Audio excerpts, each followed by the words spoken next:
What's up, guys? Rogue9 here, and welcome to the Hot Breach podcast. With me, as always, my co-hosts Get Flanked and Prodigio Pete. How's it going, guys? Good. Awesome. That's great. You good? How are you? I tell you what, I'm feeling better. Like, after my little bout of a stomach bug, what was this now? The weekend, not last weekend, but the weekend before. Like, all of last week, I still felt kind of shaky, kind of like going to the gym and just a little bit weak and not quite there. But sort of towards the end of the week, that improved, and I'm back on form today. Although, geez, I still, like, going to the gym and then over time becoming weaker is super annoying and super frustrating, because I've finally started losing some weight, and with the weight, I've also been losing strength. So that sucks. But other than that, I'm quite well, thank you. You'll gain any strength back really quickly anyway. Let's see. Yeah, let's give that a go. We shall see. Channel your strength through your beard. That's all. You know what I mean? That's yeah. Just let that grow out. Oh my god! I'll tell you what. I mean, I shaved it by accident, but I'm glad. Oh, it was a lot of maintenance. It never really looked all that neat or good. I was like, nah, you know what? This is good. I'm happy with this. So, today's show. First and foremost, one of the big news items we have for Rainbow Six Siege is that last week we had a very significant ban wave, with the glitching issue finally being acknowledged and tackled by the Rainbow Six Siege developers, so we're going to be talking about that a little. Now, I know both of you have had videos on your individual channels discussing the topic, but we've not had the chance to talk about that on the podcast, so we will revisit that topic briefly. And then, hot off the press, brand new out today, the developers for Rainbow Six Siege have reissued their top issues and concerns blog, basically, where they go over some of the major problems that they perceive in Rainbow Six right now, and we're going to check through those and see what has changed. Then, when we go into the general discussion part of the podcast, was it last week that we had the reveal of the new Call of Duty multiplayer? So that was streamed very briefly by a whole bunch of guys. And Flanked, obviously, you have a background in Call of Duty, so we'll be looking to you to give us a bit of an insight on that, your thoughts. And then we shall see, I mean, I think it might be worth having a bit of a deeper chat in terms of Pro League about G2 and how they're doing right now, and especially maybe make that more general, that discussion about sort of slumps in sports in general, not just esports, not just Rainbow Six, but maybe sports in general, because we have seen this with quite a few teams that are at the top and then just kind of decline and struggle to get back up.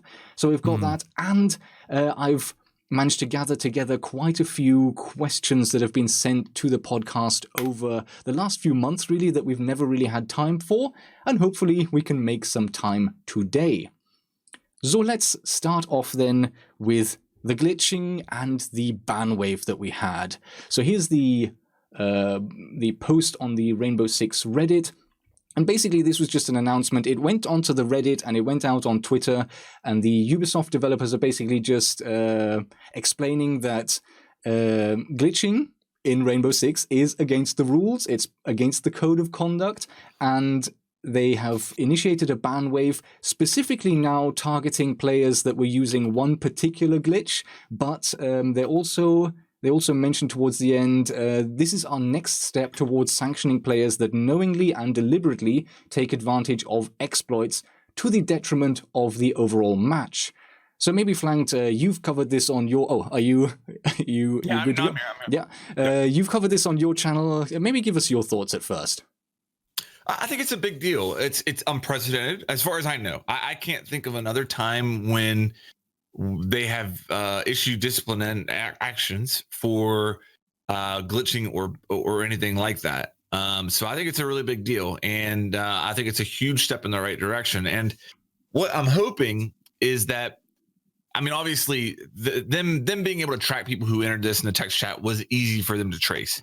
I'm hoping they can take this a step further to start to be able to trace people who are doing these unnatural actions that are associated with, like, the IQ invisibility glitch, the clock glitch. You know, if we can get to that point where they can trace those steps and issue these same type of bans based upon that, that's really going to sway people from doing it. Here's how here's how much of a how much people take this issue as a joke, and leading up to this, how there were zero fears for repercussions. How many people did you see on Twitter that said, "Oh, I got banned. I was only doing this to show the chat"? Like, I mean, these were like pro players, Twitch streamers saying, "I only did it to show the chat how big of a joke it was." That's how much of a joke and how little fear there is for disciplinary action from Ubisoft for taking advantage of these bugs or glitches or exploits in the game up to this point.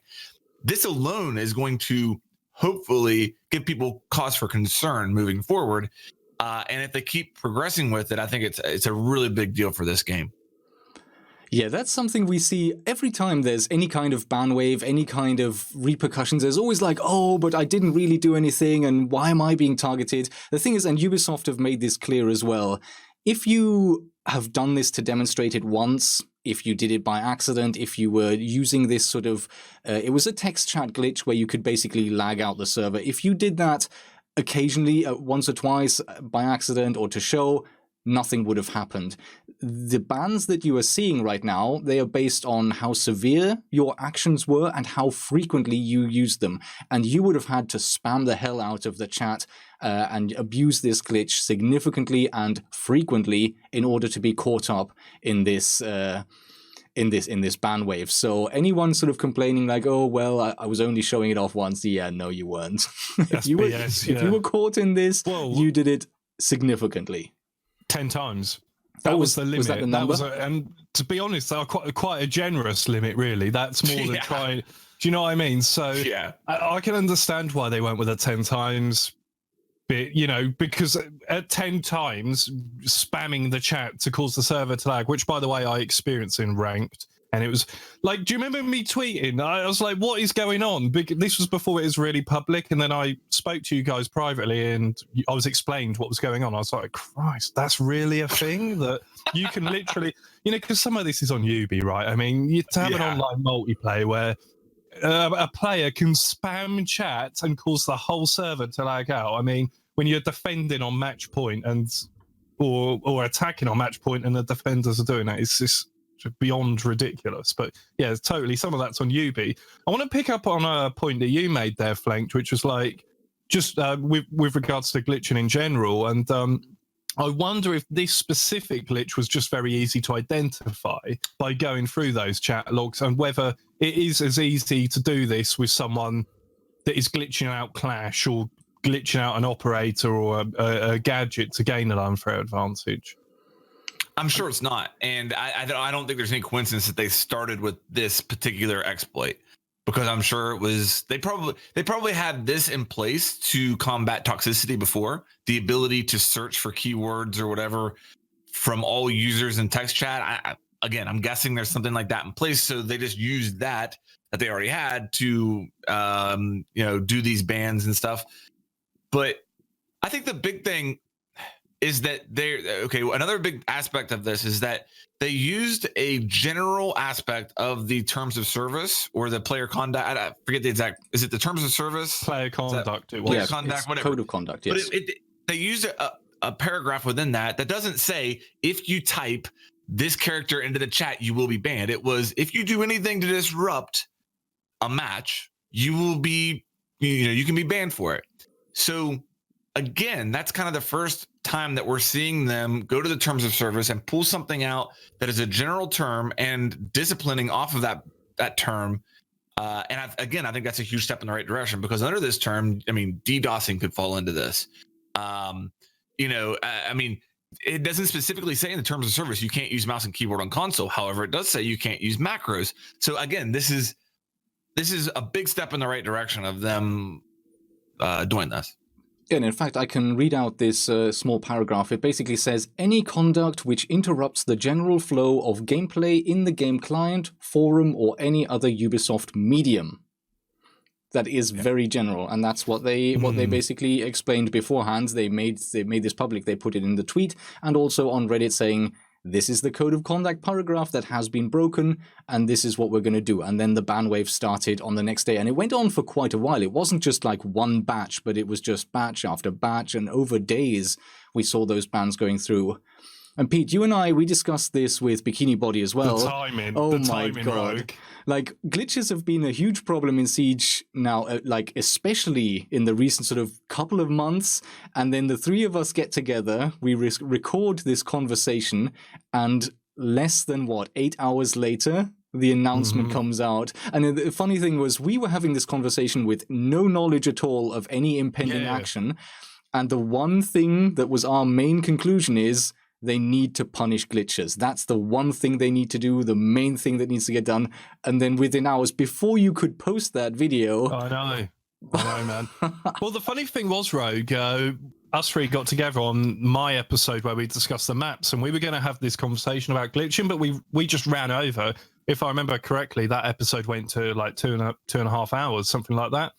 But the plan was to go through the maps and then have this really big discussion. And then at the end of it, hopefully we could all come to some sort of conclusion and have an official hot breach stance on glitching as how we stand against that type of thing going on in game. But obviously, UB were reading our minds and beat us to the punch on it, which obviously I'm ecstatic about, that they've taken this initial action. And I think, Rogue, the wording of their statement does lead you to believe that more might follow.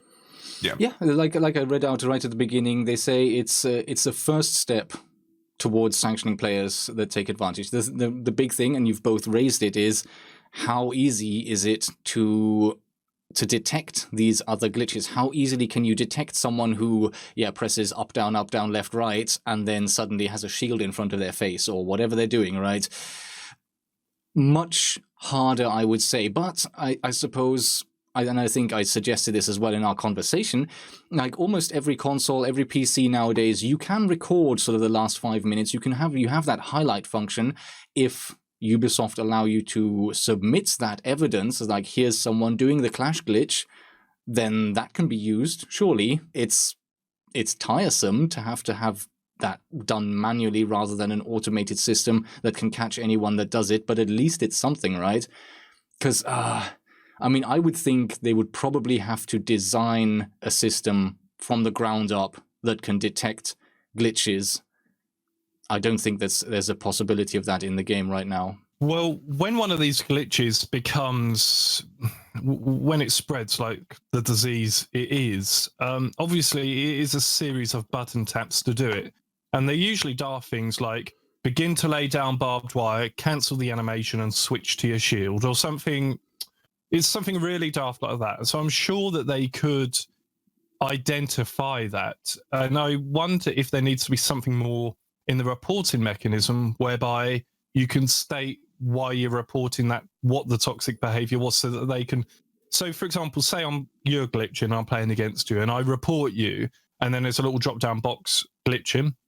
And then they go, right, well, he was playing as Clash. Let's look at his button presses. Right, yeah, that's what he was doing. We can tell that's what he was doing with that operator. And an interesting thing in the, I know we're getting onto it, Rogue. I don't want to take us there, but it is related to this with the top issues post that came out today.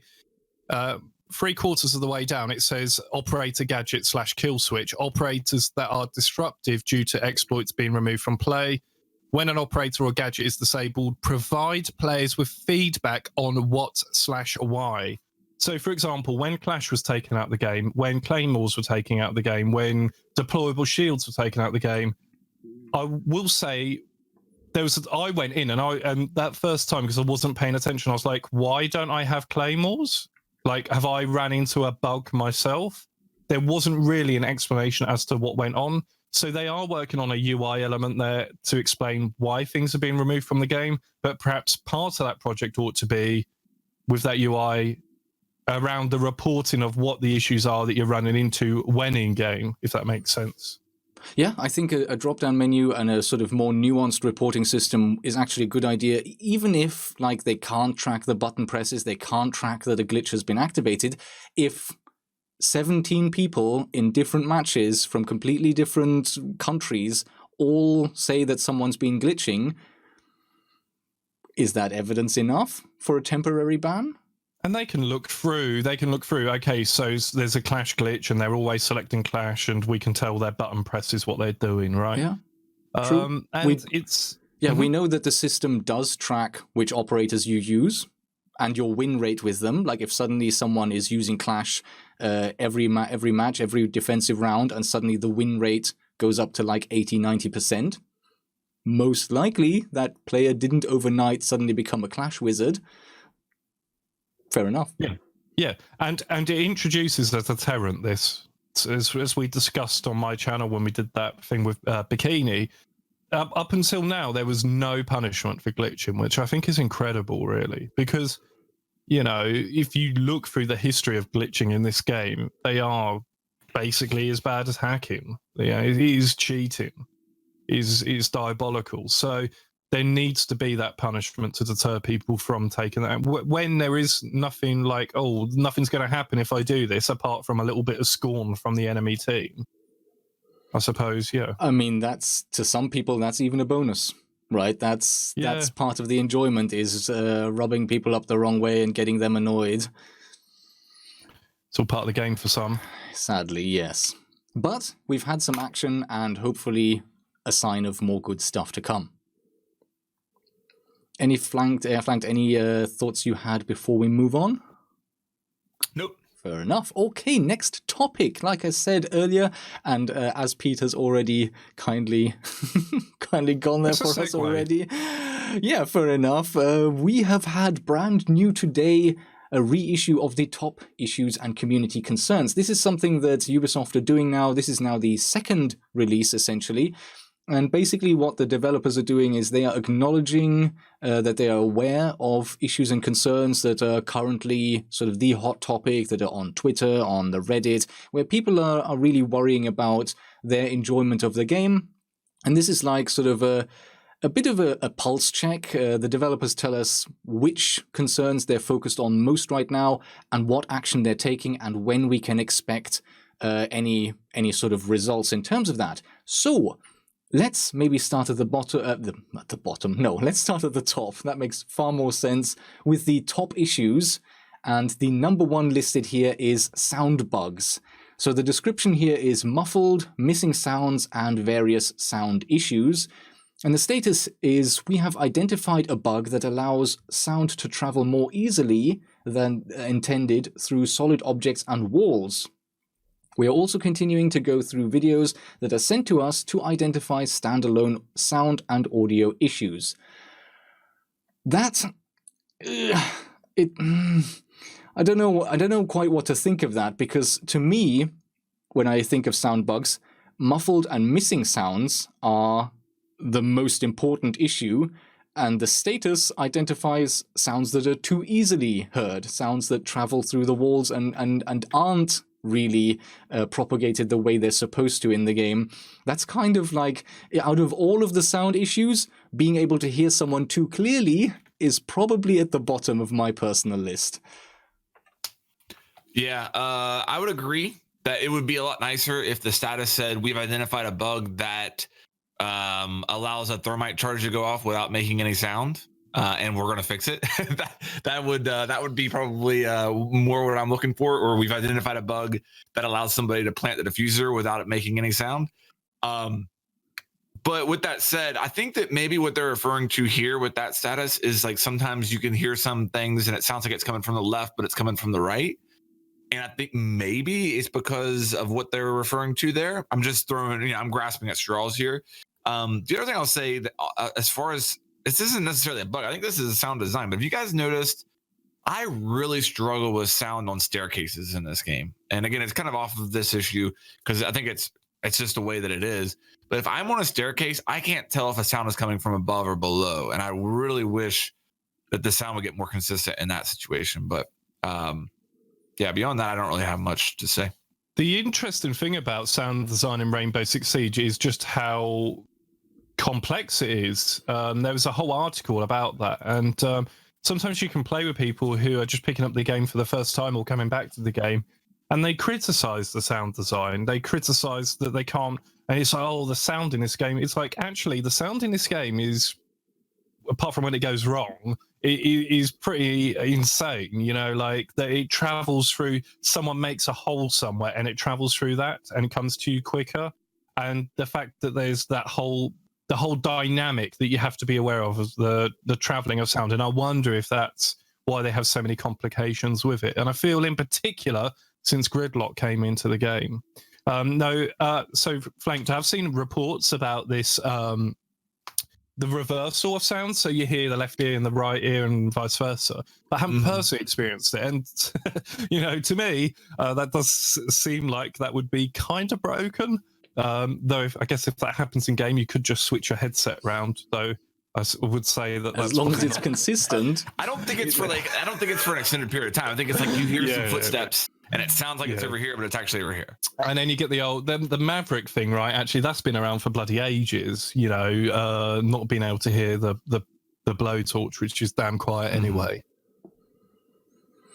Yeah, I think you've hit the nail on the head there. The sound design system, where instead of sound coming directly towards you from the source, it sort of has to travel through doors or windows or breaches even. Like, okay, having a sound design where the sound has to travel around corners and through doors, and you can actually then hear it coming from over where the doorway is rather than straight in front of you or even to the right where the sound is coming from. That in and of itself is an ambitious step that not many games take.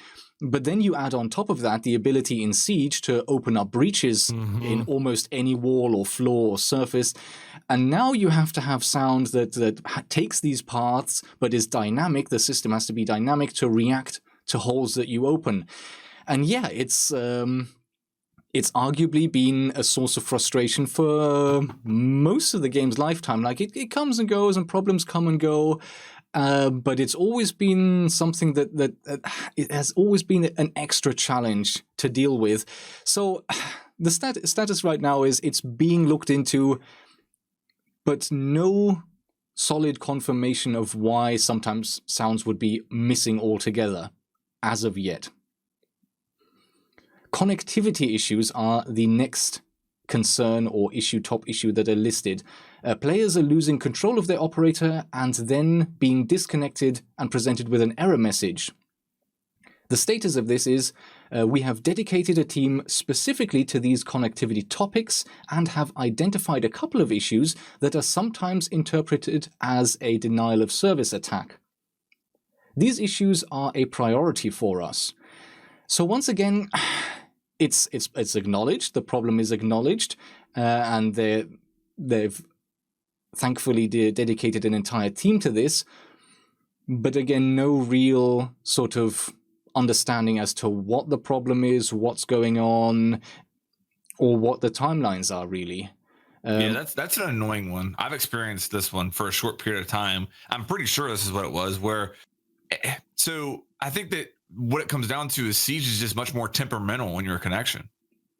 Like if you're playing Apex Legends, for example, and you experience packet loss, the same type of packet loss or same type of disconnection that you would experience in Siege, in Apex Legends, you might lag for a few seconds, and Siege, you disconnect. And that's kind of the way that I've experienced it. I know it's my internet thing because during that time, I can't speak in Discord as well. But I just feel like there needs to be a bigger window. Like if I lose connection for 2 seconds, should I really be removed from a match for that? There's been problems very recently, like over the last few days, with people getting kicked for idle very quickly, much quicker than they used to be, right? That's a new thing? That's a new thing I've been hearing. I've not experienced it myself, but I've seen that on stream a couple of times. Yeah, they lowered the timer, didn't they? Isn't that what happened very recently? They lowered the timer for being kicked for being idle. Yeah, I believe that must be it. And then there's also reconnection issues right now, because I've seen. What was I watching? I was watching Intero this morning or yesterday, and when he lost connection through being timed out, he went to get a drink or something. He came back and he was already out. He wasn't gone for long, but the match had kicked him. For him to be able to reconnect to that match, he had to turn off Siege altogether, close the program, restart, and then he was able to reconnect. I wonder why they've made that change, Rogue. I think that's a bug. I think you're right. Like, I'm certainly the reconnection thing, having to close your game and then start the game up again, and then you can reconnect. That's definitely not intended. it's not a response to basically Homeless is 5-man strat then. I doubt it. Did No. you see that? That's it's amazing. Yeah, he does these crazy things. Video. That is, I don't think that's until that technology makes its way over to Fabian, I don't think anyone has anything to worry about. I think if you're playing 5 computers at the same time, you're probably at a disadvantage. So I don't think we need to crack down on 5 PC players. I've had a few connection issues myself lately. You know, at the top of the screen, you get all these different icons pop up, and they all look different. You got packet loss and this, that, and the other. And I keep having a red one that looks like a connection issue popping up. And the funny thing about it is, I believe it does have an impact on your frames. I believe on the frames that you get. Yeah, I believe it does. Anyway, your frames and your connection are tied to a certain degree, aren't they? Because during the whole debate of going up to 60 hertz servers, people were saying this isn't going to benefit anybody who doesn't have a 60 hertz monitor. Correct? That's right. Mm-hmm. They are tied in some way or another there, right? Mm-hmm. Yes. I'm not sure if it works the other way around though. So like if you have low frames, then obviously you're seeing fewer updates, and then having a higher tick rate on the server is pointless because it's your frame rate that's limiting how many updates your computer is rendering to you visually, at least. I'm not sure that a connection issue would affect your frames. I don't know. Well, you know, in some games, I remember, like, we're going back a while here, but I remember in Battlefield, they were talking about tying frame rate to, like, tick rate and stuff like that. I mean, we'd have to get someone like Battle Nonsense on to talk about, you know, something as detailed and technical as that. But I do remember discussions about frame rate being tied to the tick rate. Okay. You know, when we were in Montreal for the last Invitational, we had an interesting conversation with one of the devs that deals exactly with this, and that would be an interesting guest. So that would be Ubi, if you're listening, let us have access to this man, and we'll answer some of these questions. Let me find that chap's name. Was it Mike? I think it was Mike. Is it Mike? I have in my mind that it's. I can't remember. I feel bad for not remembering his name. I think I have him on Twitter.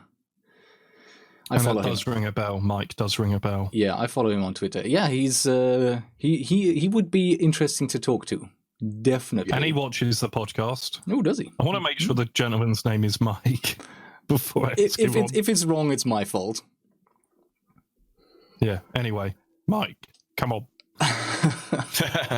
Right, let's move on to the next. Gameplay topics is up next, and we've got smoke gas canister propagation. The description says, gas from smokes gas grenades clips through walls. Objective, our goal is to rework the propagation so that it is similar to the new Capital Firebolt, and use this as an opportunity to revisit the visual. I mean, it's ridiculous, isn't it? I was showing a strat on my channel the other day, one from Bikini, and the counter to it is to smoke grenade a reinforced wall and let it seep through. So yeah, that's, I mean, even you see it even in Pro League, it's just become a fixed strat where sometimes the default plant spot is right on the other side of a wall, and you can just smoke from the other side of the wall. And because the area of effect is just this ball, essentially, you can use that. Let me give you the status of this issue before we get a little bit deeper into that. The status is a target during Year 4 Season 3, which would be the upcoming season. We have encountered an issue and will be pushing this change to Season 3. So it was targeted for this season, but it is now delayed to next season to ensure that it is released in a more comfortable state. So yeah, they've hit a bit of a road bump in programming this, but next season, and next season's not all that long off, so there is that. I can confirm it is Mike. Thank you, Pete. So it's not just the gas canisters, just normal smoke grenades will do that too. So yeah, there's something going on there that that needs to be looked into. Well, it's obviously that the smoke effect itself is just, it just clips. It was never been designed to hit solid objects or be stopped by them. And so it just goes straight through walls, and it's always been like that. And it shouldn't be. And I think it's fair it shouldn't be. Like the firebolts were an issue if you were behind a mirror window in certain situations where you didn't have enough space to back away. Someone could just shoot the front of a reinforced wall and you would get hit by that. So that's nonsense. And that has been changed. And they're looking to fix that for smoke as well. Yeah, I don't really have anything to add. It's something that would be nice to be fixed. But I mean, yeah, that's about all my thoughts on it. Yeah, I have to say, it's not like something that's been like oppressing me and, oh my God, this has to go. It's like, yeah, it's always been there, but it's good to see it go. Next up, we have weapon sight misalignment. So some of the weapon optics have, when you're aiming down sights, the point of aim is just a few pixels off of where your bullet will actually go. And the objective is they want to implement a system to prevent most misalignment issues in the future. Interesting that they don't want to prevent all of the issues, but I guess most of the issues it's a start, right? But anyway, well, at least they're being honest. Right? At the same time, we are improving the look of the guns in ADS by adding secondary motion, which is now possible due to the tech that keeps the scopes aligned with the reticle. And the target of seeing this implemented is during Year 4, Season 3, so again, the next season. Feedback is currently being gathered in internal play sessions. So, okay, so not only are they fixing the sight misalignment, but they're also going to try to upgrade the game visually and make it look nicer by adding some kind of motion. Okay. Scope this is the reason that I'm not Diamond. I'm literally a few pixels off of being Diamond. Every time. It's about time. Yeah, every time. And it's about time that they fix this. I mean, I'm jokes aside, I've never actually noticed this. What? Clip that. Yeah. I've never actually noticed this. The previous weapon sight misalignment, I felt like was somewhat noticeable, but this I've never actually been looking down my sight and be like, man, that doesn't look centered to me. But maybe that's just me. I mean, surely somebody's noticed this. I mean, they had to get reported. This had to be reported at some point. But for me, I've never really had it been an issue. Same. Yeah, I think it's limited to maybe only one of the sites, I want to say. Is it only... Which one's the green triangle? Is that the hollow? No. Reflect. Is it only that one? I'm not sure. I've not tested it myself at all, but I think it's not all of the sites. It's only one of the sites, I think, or maybe one of the sites on certain guns. It's only with certain guns. And like we're saying, it's pixels. Like you're expecting the bullet to go right at the tip of this little green triangle, and it will go 3 pixels to the right and maybe 1 pixel low or something. It's minimal. It is tiny, but it has been discovered. It has been noticed. And I would imagine that it's not the first bullet. I would imagine it's to do with the recoil and the positioning of the bullet that lands during the kick of the gun. Because I believe that that's where the issue came in before. It wasn't during the first shot. It was like the 7th shot or something during the recoil pattern of the gun where the sight didn't align to where the bullet was necessarily landing. So that is the problem that we used to have.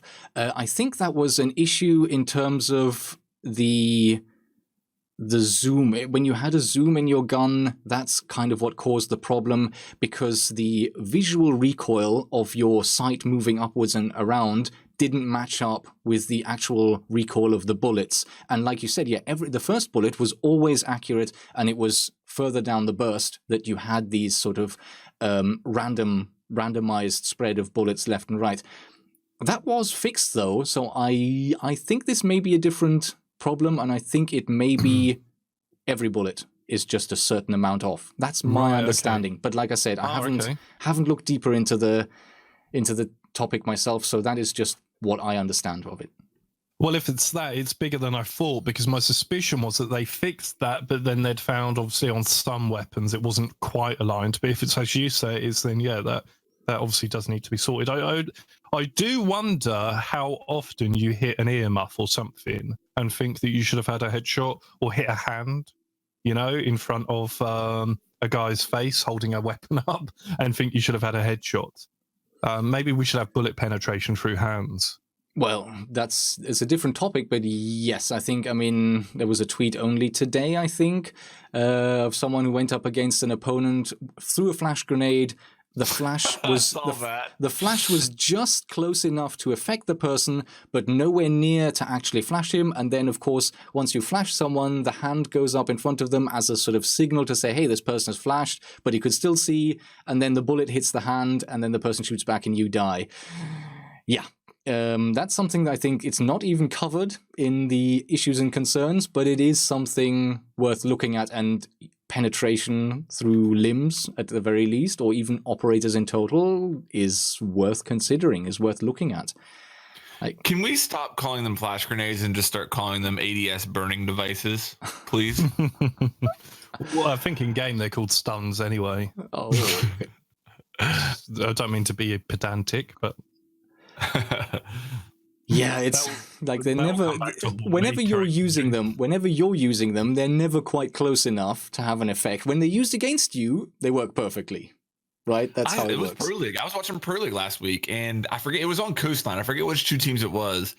And I'm not going to be able to describe the situation good enough, but it was a very clear case of somebody using a flash grenade in a situation that in any other game, the flash grenade would work perfectly. But in this game, it blinded the person who used it, and the other person was able to see perfectly. And of course, the defender won the gunfight easily. I mean, it was bad. It was like really bad. Yep. And they're just so unreliable, man. Yeah. Next up, we have shotgun wall destruction is unreliable. Description: shotguns are inconsistent when being used to destroy wooden beams. Objective: we want to ensure that destruction of wooden beams is reliable for both player comfort and ensuring we do not force players to spend extra time attempting to destroy wooden beams. Status: target is for Year 4 Season 2.3, which would be the very next update we're looking at. We are assessing the initial results of a change and continuing to fine-tune the destruction. So that's interesting. The description sounds as if they've only just sort of started assessing something they're trying out, but the next patch supposedly is going to contain a fix for this. Good. Yeah, I think where the unreliability comes from right now is obviously you have a randomized shotgun pattern, and even at close range, the pellets spread out. And if you don't, at the moment, get at least one of your pellets to hit the wooden beam, then you don't get the destruction, right? And you can sometimes stand there and you can put shotgun blast after shotgun blast into a wall right at one of these beams. And if you get unlucky and the pattern goes around it, it just survives, and that's frustrating. So they're obviously working on some kind of system here where maybe in a cone of effect, you just get a guaranteed destruction of these wooden beams, no matter what the pattern is for your pellets. That's what I would expect. And I think in terms of comfort, it's just a good thing. Yeah. Yeah, there's some walls we've discussed before where they have the sort of bit along the bottom where it doesn't fully blow out. There's one on Border it's on the top floor next to archives. I've forgotten what the room's called, offices, where you blow out that external wall and it actually leaves little fragments in the midair, just sort of hover in there. So that's another issue they've got with that. That's quite common on some walls. Mm-hmm. Have you noticed that? You blow a wall out and it just leaves bits floating in the air. Not frequently, but I think I know what you're saying. Yeah. It's quite specific to some walls, where that does occur. Yeah. Yeah. Something, again, that's not covered in this list, but maybe worth noting for sure. That is frustrating. Right, let's have a look. Now, you've already covered this, Pete, earlier. Operator gadget and kill switch. So the description is operators that are disruptive due to exploits being removed from play. Objective: when an operator or gadget is disabled, provide players with feedback on what and why. Status: this is supposed to be coming to us in Year 4 Season 3, so again, the next season. We have a bit of programming work left and some UI work as well, but other than that looks to be on track. And yeah, you mentioned that earlier. I think that's really important, and I think we can even go beyond that, because if you don't follow the Rainbow Six Twitter and the news and the dev blogs, and you're not up to date with everything that's happening every given day, you go into a game and all of a sudden there's an operator that's missing and you can't select that operator with no explanation. That's unfortunate. That's not great. But even worse than that is if a secondary gadget is temporarily disabled and you go into a match maybe not thinking about it, or you never really change your operator loadout that much, and you go in and it just says, oh yeah, claymores, you've brought claymores, and your count is 0. Yeah. Like, that's super frustrating. And then you have to, every match before you go in, you have to check, do I bring claymores on this operator? What is my loadout? Can I actually bring this? Is it going to be 0? So something there that tells players, hey, this is currently disabled, giving an explanation, that's great. I think it would be even better to go a step beyond that and say, like, if you have 2 secondary gadgets as an option, and one of them is currently disabled, then default to the other one, please. Like, don't force me every round I go into, with every new operator I pick, have to double check to make sure, am I selecting this? Is this the gadget? Is this going to go wrong? Am I going to stand there and basically not have a secondary gadget because I forgot to check or forgot to change it? So yeah, defaulting to the one that's available, that would be nice as well. 100%. That's a huge suggestion. Yeah. But what it should do as well is, when that gadget comes back into the game, is make that your standard gadget that you have, a Claymore with Thatcher or what have you, or Capital.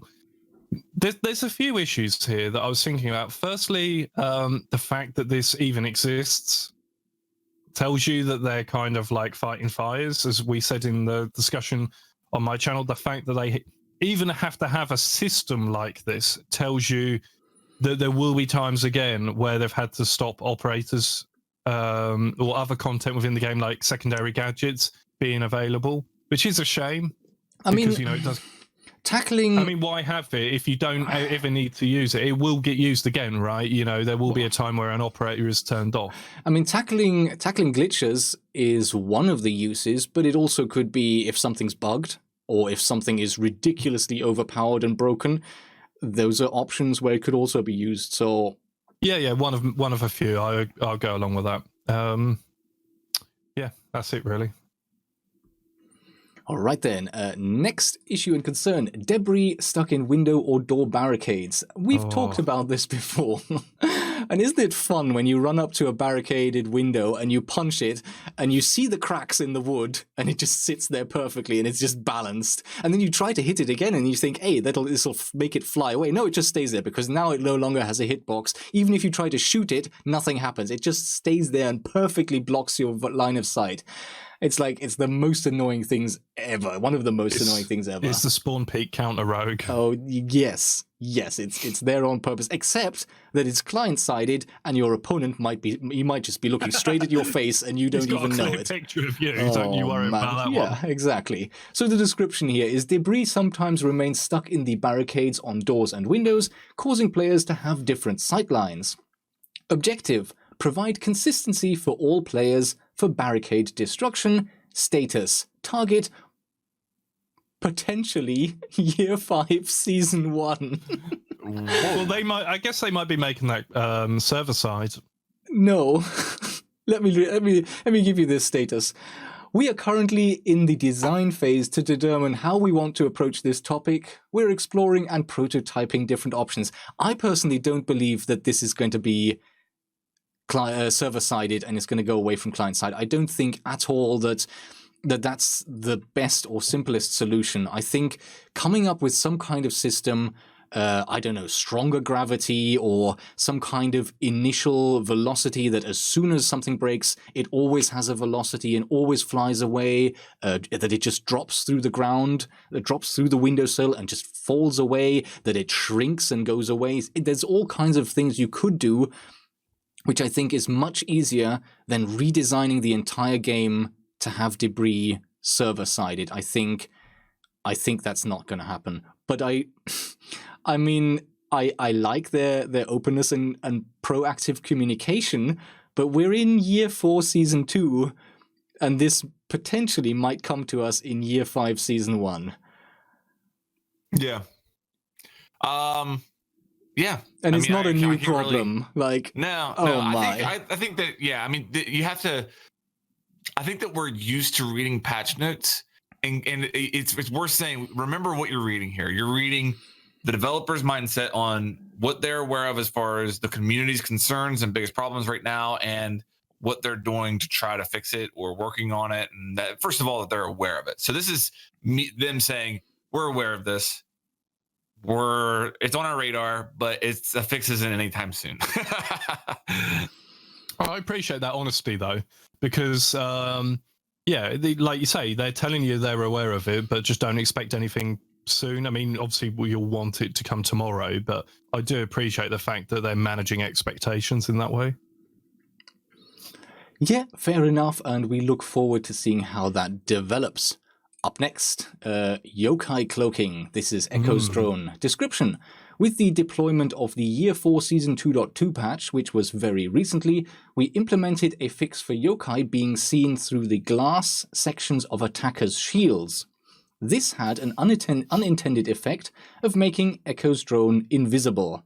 Objective. Our balancing team's intent is to make yokai drones more easily spotted in a later update. Target currently is to be defined? TBD? Is that to be defined? To be decided. To be determined. To be determined. There you go. That's probably the one. We will address this issue in a future patch. Once we have more information, we will provide an update.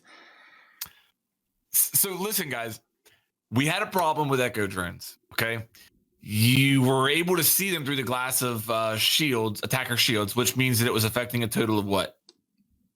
3 operators in the game. So now we made it to where yokai drones are invisible to everybody. And boy, did we fix that problem. Yeah, problem fixed, problem solved. No one can see it now ever, especially shields. Yeah. I mean, I'm having fun there, but this is one of those where you look at it and like, is anybody play testing this? Because it was pretty immediately it's pretty immediate, like, hey, this is a buff to an already really strong operator. Is it 100% consistent? Like, are they always 100% in every round to every operator invisible, or is it just sometimes? I don't know. I think that overall they're just much tougher to see. That's my impression of it. I've seen images where they're just 100% invisible. Like the effect that you get, this sort of wave effect, is gone, and they're just I've seen images where they were 100% invisible, but I don't actually know if it's consistent 100% of the time. If it was 100% of the time, I think that would have come up in testing. I think someone would have noticed, hey, by the way, they're gone. I don't think it's 100% consistent. We'll see. We'll maybe get someone in chat to give us that info. I feel like goo mines are more visible now. Is that a thing? Yeah, that's a fact. Mm-hmm. Yeah. Yeah, I was going to say that. I just feel like I can see them really clearly now. That's good. Yeah, that's a good change. Is that? I've not seen that in any patch notes or any announcement. Was that? It was in the same patch notes, I believe. I think the issue was, what was it? Like, you could, through the shield, you could see the Echo drone and Legion goo mines more clearly or something. So they changed the way the cloaking works on both of them, with a desired result with the yokai or the goo mines, and an undesired result with the yokai drone. Yeah, the goo mines are really easy to spot now. Well, comparatively to how they were anyway. All right then. Top balancing topics. Operator bans. We've seen a high ban rate for Blitz, Jackal, Echo, and Kavera in Ranked. Status. We are discussing how we want to approach topic of balancing around pick and ban in Ranked and the operators that are affected the most by it. Yeah, we've discussed this a little bit in past episodes. It's like when you're playing in Pro League and you know the opposing team, you know which operators they like to play, you know the map you're going on to, you have all of this information about your own strengths and weaknesses and the opponent's strengths and weaknesses. You can choose targeted bans for specific strats you've been working on. There's all these options. When you're in a ranked match, like, if you're solo queuing, forget it. But even if you're playing with up to 5 friends or up to 4 friends, and there's 5 of you, like, how many casual Rainbow Six, and by casual I mean non-professional, like even if you play ranked, how many players out there who play Rainbow Six for fun have got strats in mind with bans around them, or will be able to recognize their opponents and say, oh, I know that guy, he's really good on Echo, let's ban Echo. Like, no one. There is almost a 0% chance that you can make a ban based on a tactical decision that is related to your opponents, or even your own team. And then what we see instead is comfort bans, right? This operator is really annoying. Most of the time, it's the one that frustrates me the most. Not necessarily the strongest or best. It's just the one that frustrates me. Let's ban that. I agree to an extent, but as Flanked has brought up before, you can make bans if you're in a stack with a few people, whereby you have a certain strategy in mind. You could ban a Thatcher, or you could ban a Jaeger, and you have a certain plan in mind, and you're trying to catch the other team on the hop. But, like, for example, banning a Thatcher. You have a certain thing in mind that you are going to do. But I agree with you 100%. For the vast majority of the player base, they don't look at the other team and think, right, we're going to... it's not like G2 playing Penta and they're making bans on what an analyst and a coach has told them the other team want to do. Of course not. But there are still fun things you can do. But like you say, it brings to like more comfort, the idea of banning a Blitz and a Caveira. And the question is that a problem? Is that because it's always the same few frustrating operators that get the ban, is that an issue? I'd say it's a positive. The power is in the player's hands, but you might identify like people, operators that they need to give a bit more attention to, but when they understand that the community really doesn't enjoy coming up against them. Yeah, I mean, I think that to get back to kind of answer your question there, Rogue, I see where you're coming from with that question, in the sense that if players are banning operators based on comfort, are they missing out on potential strat bans, which would add a different level of enjoyment to the game, in my opinion? Is that kind of what you're saying? Like if I'm banning a Caveira instead of banning I don't know, a bandit, and I know, hey, because I'm banning this bandit, I'm going to be able to do this with my team, and we're going to, it's going to open this avenue of attack up for us, then that's kind of sad. It's doing the pick and ban a disservice, and I get you there. I think that a question that I have from this, and they're alluding to there, what does this mean? Is there a way that you can justify a nerf or an operator rework based upon them being banned a lot? Jackal's the perfect example there. Jackal's being banned a ton, but has one of the lowest win deltas in the game. We've talked about it before in this podcast. Can you justify some type of rework or nerf or something to Jackal based off the fact that players are very loudly saying, I don't care if he's not good, I simply do not want to play against him, and I enjoy the game more when he does not exist? Yeah, that's basically what we're getting from them. It's something they're looking at, it's something they're discussing, and something that they're aware of. What that means, we don't know. Does that mean focusing reworks? Does that mean using this information to change operators to get them out of that group? Who knows? And what happens when you change an operator? Does it just then shift to the next most frustrating operator? I think that over the long run, we're going to see the operator bans change over time, because I do think that right now, if you're that team who says, you know what, I'm going to let the other team ban the Jackal and I'm going to ban a Monty instead, or if you're saying I'm going to let the other team ban the Cav or the Blitz and I'm going to ban a Jaeger or a Mute or a Kaid instead. And again, if you have a plan to execute based upon those bans, then you have a very clear advantage, because they may be banning operators that they don't want to deal with, but that weren't part of your plan to begin with. Like they're banning literally nobody that's going to affect you and your team, whereas you're banning things that are, going to open up an avenue of attack for you. So I think it can change over time, but this is the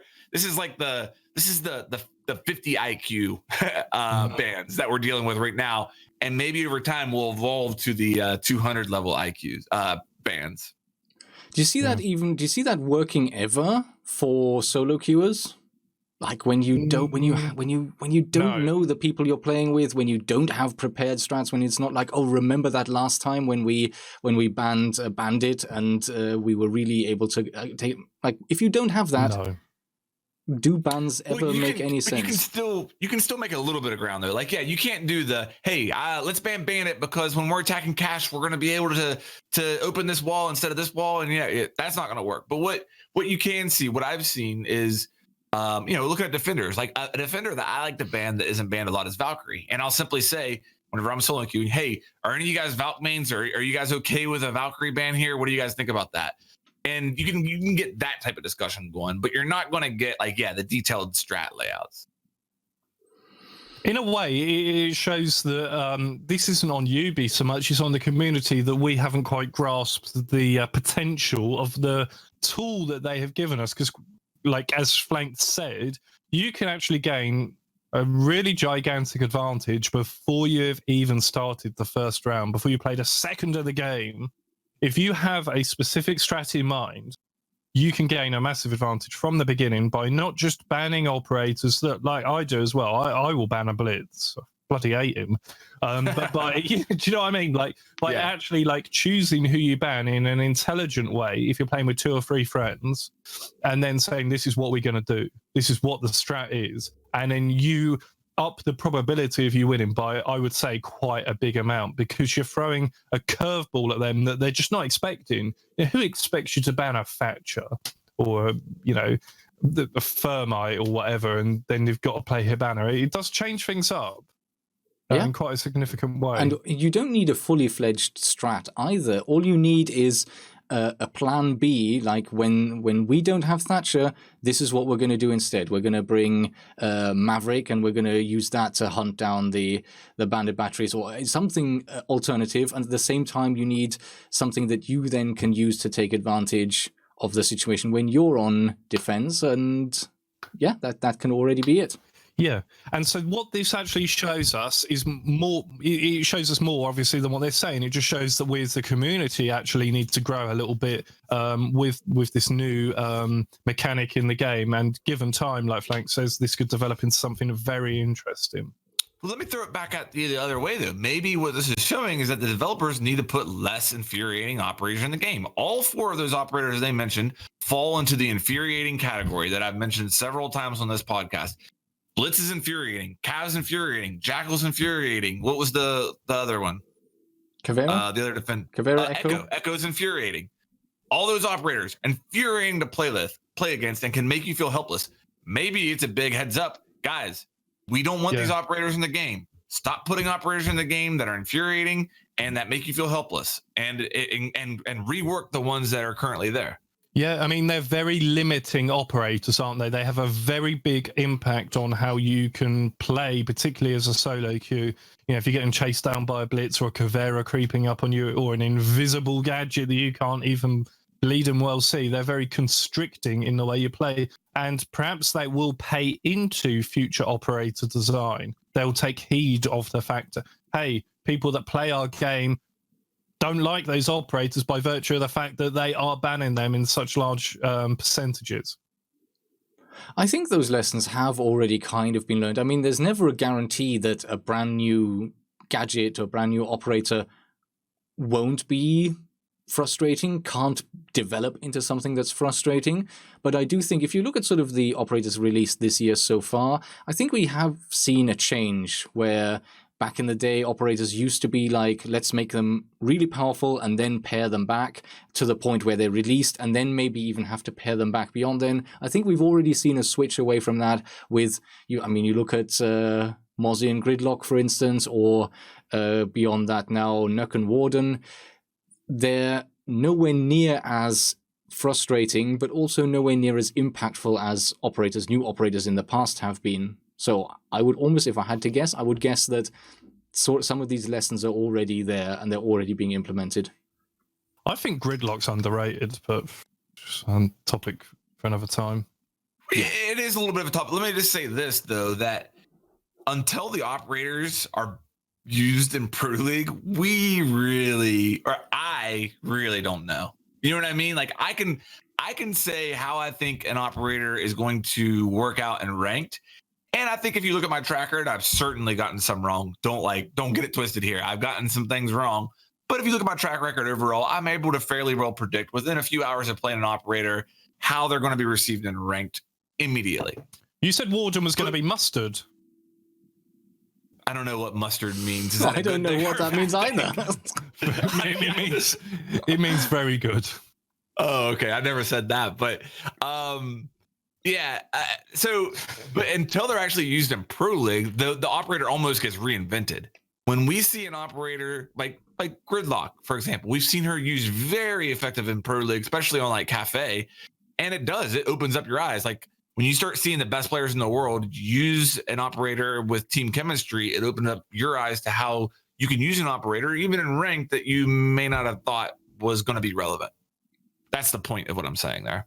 I don't know meta where we always filters down, doesn't it? But the interesting thing about bringing esports into it is, like, I have seen pro players very quickly say that they feel new operators are going to be problematic. But then I've also seen pro players say, "Oh, the meta's so stale. You know, it's a problem that things aren't changing and that we're stuck in this meta." So it's like, do you want operators that are going to change it and really have an impact? Not like Lion, obviously. Or do you want a stale meta where these new operators come in and everyone says, "Oh, they're too powerful. We can't deal with that." Like Nomad, for example. I think, I mean, when you see different reactions from within a group like that, it's probably not always the same people about the same operators that say both things. It's different people with different opinions. Some will think, "Oh, this is kind of boring, and we're not really advancing the game, and we're just playing the same thing as we did last season." And then you'll get others who are really worried about a new operator. So, and I think that's something you're always going to see, and it's something you see even amongst the general player base. There's just different opinions, and it's not until we've had time with operators, whether it's in ranked or getting to see them in Pro League, that we fully start to understand them and start to see how they shake out. And it's how it always goes with every new update, and that's also the problem that the developers face. Like, they have all these ideas of how it's going to be used, and then when you let 1 million players at the same time have a go at this for a couple of weeks, all of a sudden new things might emerge. And if you let some of the best players in the world play around with an operator for a few weeks, stuff gets found and discovered that you could spend a whole year with the entire dev team looking into, and it might never come out like that, because when you put millions of people onto something, the man hours add up really, really quickly. With that said, Warden, come on now. Come on. Warden, if Pete's saying Warden was, if mustard is good, then Warden's ketchup or ketchup. I don't know. What's the opposite of mustard? Relish? I don't know. But anyway, I mean, we could be proved wrong even with Warden. Like, I'm thinking that Warden needs something, but I'm not willing to say, "Hey, do it now," until we see him in Pro League, or his lack thereof in Pro League. That's what I'll say. If anything, he might be more useful in Pro League on certain maps. Like, I'm thinking maybe on Bank, playing the stairs, like the stairs that go down to the server room. Right now, at the moment, you'll see like ADSs stacked up there, and you'll see this battle going back and forwards of flashes coming in and grenades and stuff like that. What if Warden's playing there and is just invulnerable to flash and smoke and stuff? That is where I can see a role for him, just holding there, anchoring there. And I think maybe he may be more useful actually in Pro League than he is in general play. But yeah, we shall see, I think. As one of the shames that they're now introduced always one season later. I understand why it was done, and I understand that it's the safest thing, and it keeps the player comfort for the pros high. Like, there's no risk now of a new operator coming in and just completely wrecking Pro League for an entire half of a season. But at the same time, it's like, you don't get to see how they're used properly until the next season, essentially. The pros don't even scrim with them. Like, they're so busy. It's not like they're like, one scrim a week, let's use the new ops and see how they're playing out. No, they don't even play with them right now, and they won't until that little window in between the season. Yeah. There's a couple of things there, really, with regards to Warden. Like for example, your example on Bank, guarding those stairs down into the server or CCTV room. Yep. Like, it's so niche, but you're 100% right. Like, that is a really obvious example of a narrow corridor that you could defend with him. And it's always flashed. Like, there's always this battle of flashes going on there. But don't you think that people would rather take a Jaeger anyway? I mean, would you really take a Jaeger out of the team to throw him in, or would you use them both together? Then who do you drop? Because you need the smoke, the pulse, the mirror. It's like... Any operator with a nitro cell is more powerful in that position than Warden. I mean, that's the honest to God truth. You can sit there. The pros can sit there and be 100% flash and still throw that nitro cell on target every single time with a call out from Pulse. Pulse is in the vault. Pulse calls out. So there's somebody planting. That pro does not need to see in order to throw that nitro cell. He doesn't mean that. It's Skylight Stairs. The stairs coming down from Skylight Stairs where the hatch is. Those stairs. You frequently see someone playing as Ella with a shotgun there, and they've got okay. Those stairs. That's what I really meant. Right. Yeah. Okay. Sorry. That's where you meant. That's just sort of off the top of my head. Like, if I want to think of any kind of stereotypical position where there's always like a peaking battle with a lot of flashes going in, that would be my first guess. And it's a great example. It is a great example, and I guess. It will be interesting to see these designer notes, because obviously a new operator, you would expect to have quite a bump on the designer notes and be quite high on the pick rate, being new and novel. However, I've got a feeling that he's going to be extremely low, because other than the first week, do you know what? I just cannot remember ever seeing Warden. I don't know that I died to a Warden this season. I'm seriously trying to remember a single time that I have died to a Warden. And that will speak volumes when those designer notes come out. I mean, you know, when a season begins a month in, they're obviously starting to collate that information, and they must know that something needs to be done. I put out a tweet the other day. I said, when was the last time you thought of Warden? Like, honestly, when I can't even tell you the last time I was looking through the operator icons at the beginning of a round, and like even Warden's icon, I even acknowledged that it existed on that page. You never even hover over him while making that decision. It's like a force field around it. My mouse just instantly goes the other way. I hear you, Matt. But again, we're saying all this. Pro League might come out next season. We're like, Warden is unstoppable on certain objectives in certain situations. He might make himself relevant there. We don't really know. Yeah, I wouldn't hold my breath though, because zero to mustard. Fundamentally, he's reliant on the attackers taking certain actions, and other than that, if you're not getting flashed or smoked, you're not adding really a lot to the team. Let's look at the final topic here: smoke. The description of this issue is adjustments to the damage curve of Smoke's gas canister will move Smoke further towards the area denial role.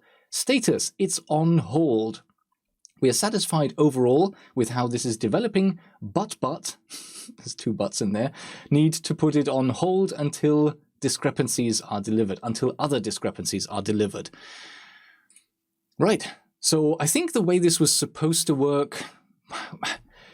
Do you remember we talked about this, right? There was something in the way that the smoke works that escalates the damage you take the longer you stay in it, right?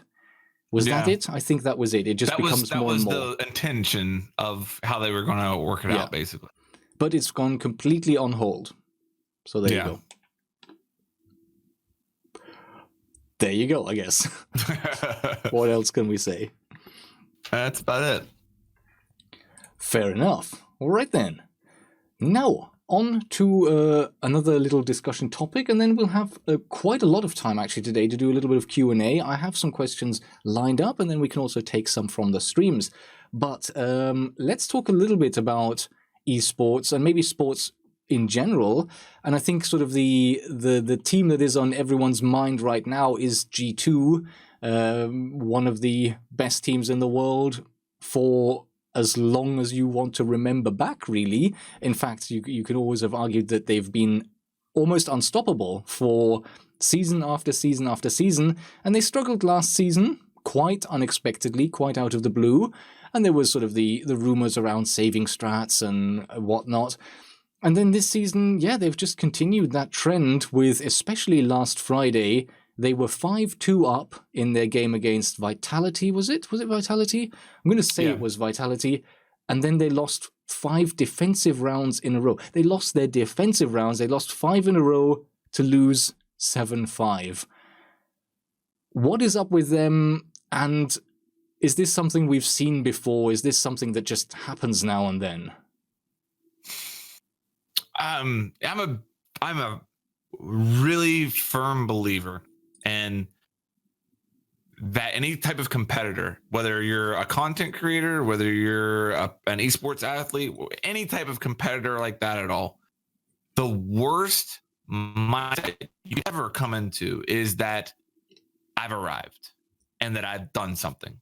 Because as soon as you stop being hungry, you start going backwards. And I'm not trying to pull like a sports psychologist move here with G2, but they had a level of unprecedented success for a long period of time. That run from the second invitational through the Paris Major, through the next invitational, throw a Pro League final in there, throw, I believe, another DreamHack championship in there. That was an unprecedented run. And I think that they eventually came away and just weren't real hungry at one point. And I think it caught up to them. I think it's a combination of other teams, like I said, catching up to them as far as skill level, as well as them going backwards a little bit. And that's the biggest thing that I see is as a potential. And I could be way off here. Maybe their work ethic, maybe the way they've approached the game hasn't changed at all. Maybe they are still hungry. But when you start talking about things like, hey, Pro League finals is 1/11 of the prize pool of the invitational, that to me screams, I'm not hungry anymore. And I think personally that winning is a habit and losing is a habit as well. And if you're in the habit of winning, I don't care about prize pool as much as I say, don't lose that habit of winning. And that's all I'll say about the whole G2 thing.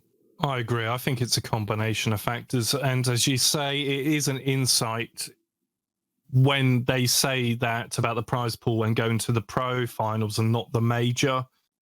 And I get it. Like, I get it that team has been together forever, you know, and going to all these, traveling all the time, making all these, you know, like sacrifices with regards to traveling to all these places. Although I'm sure, you know, it's very rewarding. But it's a combination of things. Like, on one hand, I do feel like the scene is improving all the time, their competition around them. But then you look to, say, for example, I think they lost to, let's just get it up on here. They lost to Navi. Like, they've won one game this Pro League season, and they've drawn one, and they've lost 3. I know they're due to play later on today, quite soon. Are you talking about G2? They just won against Looking for an Org, and that's the number 1 team in EU. So let's throw that out there. Yeah, they just won. Well, there you go. 7-5. They needed that win, though. We to have like any chance of finishing in that top 2, they absolutely had to win today, and really the pressure's on because they basically just need to win every single game. There's no margin for error when it comes to their fixture schedule now and all their matches. They've just got to go and win every match to stand a chance of getting into those top positions. That being said, I'd like to touch on something else, and that is that I'm a supporter of G2. Like, I've bought into like the personalities behind it. I've met a number of the players who are actually really nice blokes, and I think there's something to be said for the fair weather supporters and fans giving them crap on Twitter, where really, you know, I get it, you know, make your voice heard if your team isn't doing as well as they were doing. But I think there's something about being respectful in that too, and not just jumping ship to another team when you're not supporting the most successful team in the world. You know, it's like supporting Real Madrid or something like that. I mean, technically, it's in the name. You're supposed to be a supporter. And you're not being a supporter by slagging off the players and by telling them how rubbish they are, right? I mean, Rogue.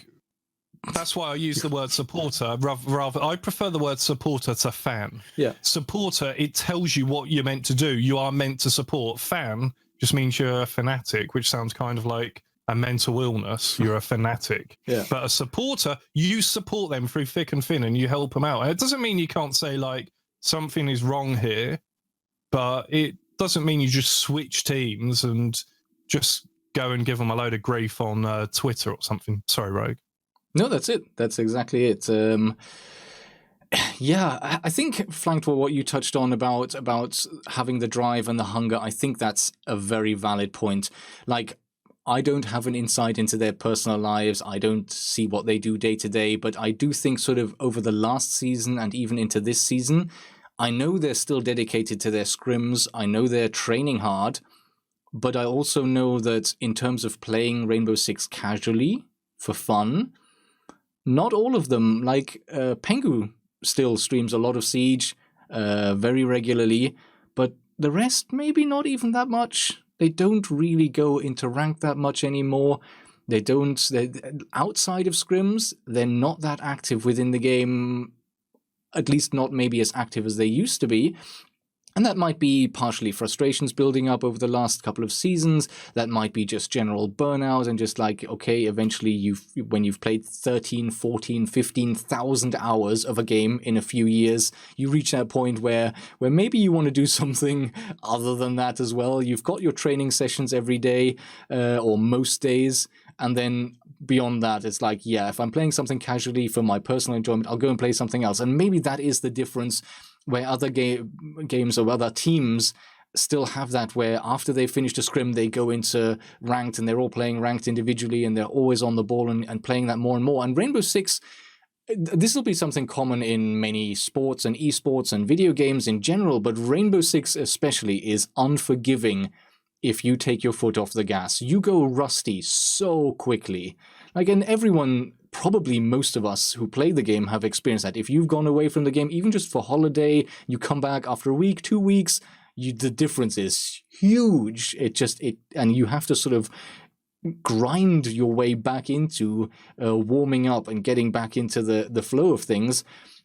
And maybe that was just part of the factor for them as well. They weren't as active in the game outside of scrims anymore, and just eventually that's a little bit of rust sets in and a little bit of inconsistency, and you're not quite working as a team as well anymore. Because like, if you look at the results they've had as individual players in the matches, there's been some extreme swings where on one day Kanto is just carrying the team and he's fragging out and he's doing a great job individually. But last week he had a shocker of a match. Like, I don't remember the last time that I've seen Kanto bottom fragging out of both teams with the most deaths. I don't remember having seen that ever. And last week, yeah, he just had a really challenging match for himself. And then if we want to start to sort of philosophize about what that means, well, then the frustrations start building up. When the results aren't there anymore, when the struggles start setting in, then how much does that eat on your conscience, on your mind of something that distracts you even more, something that frustrates you even more, and how much does that hamper them going forward? Anyone can have an off day, though, But yeah, it is an insight into perhaps something that's going on there with regards to appetite. Like, G2 right now, in my opinion, are like Rocky 3. And the Pro League is Clubber Lang. And it's been underestimated. And they need to get to the end of this Rocky 3 film where they come back strong and knock Clubber Lang out. But I'll be supporting them all the way, obviously. Dude, I love that reference, Pete. That is such an American reference too. Like, how did that come from you? I've never seen a Rocky film ever. So mustard to making a Rocky 3 reference, because I love all the Rocky films. That's great. No, I get the reference and I love it. I was hard on G2. So let me say something real quick. First of all, their 2 wins this Pro League season, this Pro League season, they've tied Team Empire, what everybody would call the best team in the world, and they just beat the number 1 team in EU by points, which was LFO, looking for an org. So they can very clearly still play with the best teams in the world. And let's be real here. If G2 goes on and wins the US major that's coming up, would it really surprise you? It wouldn't surprise me. In fact, I would have a hard time not listing them even today. If you said, who are you going to pick to win the Raleigh major, the US major? I have a hard time betting against G2. Yeah. So you can say a lot of different things here. And it's like you said, it's like maybe this is the kick in the butt that they need to get really motivated for that major, and watch out if they do hit their stride for the major. They have a track record of, even when they're struggling in the regular Pro League season, when they go to LAN, like they showed us in the Invitational, they can still wake up, they can still come together and overcome whatever other struggles they have going on. And yeah, I think it is really interesting, like you mentioned, that they've beaten LFO, the top-ranked team in EU this season so far, and they've drawn against Empire, but at the same time then they lose against Vitality and Chaos and Navi. Like, all of them great teams, no doubt about it, but not teams that are near the top of the board. Like, it's almost like they lost carelessly or needlessly. And you think about last week's game where they were, like I said, 5-2 up, and then they lost 5 rounds in a row and ended up losing the match to a team that is very good and has been a Pro League team for a long time. Vitality, in their own rights, they deserved that win. They did extremely well, but it's not one that you would have said, this, if they're going to lose, this is the one they'll lose, and they'll beat LFO. Really odd, I find that. What we need from G2 is a Rocky-style training montage. Yes. Ready. Dude, for Raleigh. G2's content creation team is good. They can make that happen. Yeah. And honestly, that would be fantastic. Yeah. I was talking to one of their team members recently, and he mentioned that I think it was for the Invitational, where most teams had like maybe one videographer with them. G2 sent 3. So at the Invitational, there was a team of 3 guys doing all of their content creation and dealing with that. So yeah, as a team, like we talked a lot about esports last week, in terms of a team that's like an organization that fosters their team and that fosters sort of the visibility of their team. G2 is really on the money, and it pays off for them because, of course, how do esports organizations make their money? Through the audience of their team members, of their players. And so doing this, it's not even doing the players a favor, it's doing yourself a favor and lifting up the player profiles at that. And G2 is, they're very, very good at it. So one of the best for sure. Since we're talking about this, do you want to talk about saving strats? Yeah, go ahead. The conspiracy theories that never end. So there are people that say, like last time, that they are saving strats for Raleigh for the next major.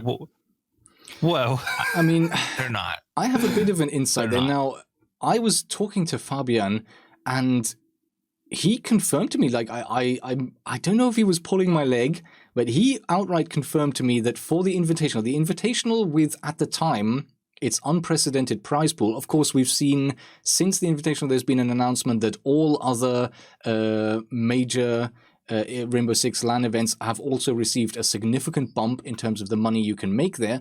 But at the time, like, the Invitational was just far and beyond anything you could make on any other LAN.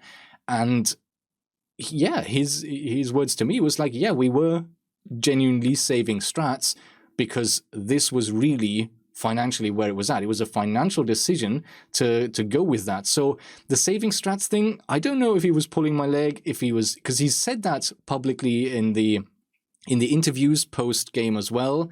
Like, he has mentioned that, but it's like saving a strats for an entire season. It's always that question. And keep in mind, when they say saving strats, what he meant by that, and because I asked him the same thing on the Pro and Potato, and he explained it perfectly. It's not like, hey, we're playing Consulate, we're defending the top floor. We would normally do this if we're at the Invitational, but instead we're going to do this because it's only Pro League. That's not what they're doing. They're, instead of going to Consulate, the map where they would normally want to take this team during the Invitational, they might go to Oregon instead. And they don't have their best strats worked out for Oregon yet. So they're not playing maybe their strongest maps or something like that. I'll give you that, but I wouldn't even give them that much credit right now, okay? Because honestly, they were a few more losses from possibly having to play a relegation match to stay in Pro League. Like, they're not going to flirt with that. And that's where they're at right now. I mean, I would imagine all teams do save certain strats. They will hold stuff back for a major. So I brought that up.